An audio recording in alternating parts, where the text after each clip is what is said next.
Hello everyone and welcome to my YouTube channel. Today we are going to discuss about how to use split screen on iPhone iOS 18.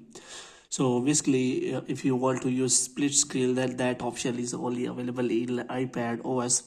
So if you want to use the split screen in any iPhone like iPhone 11 or anything is like that, so if you press and hold the app, and after that if you try to use that app in split screen or multitasking, then there is no option available.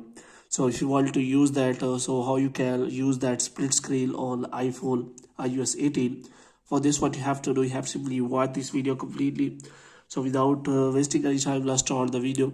So first of all, what you have to do, you have to simply make sure that you are connected to a proper Wi-Fi or internet connection.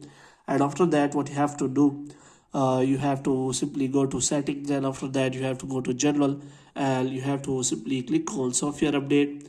And here you have to make sure that you have installed the latest version of the iOS 18. And after that, what you have to do next is you have to simply check now you can find any settings related to split screen. So you have to simply search for the split screen in setting. So if you do not find any of the settings related to split screen, that option is still not available in latest iOS 18 update.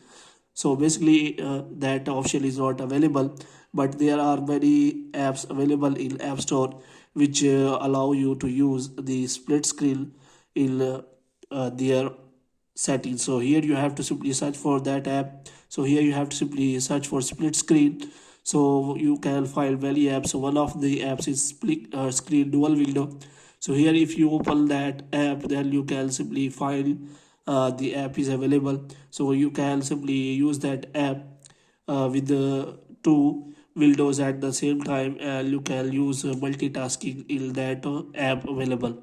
But because this is only a browser, so you can simply use browsing in that app. So there is no option available that you can simply use split windows in iPhone latest iOS 18 update. So hope you have liked this video. If you want to get more videos like these, you can subscribe our channel.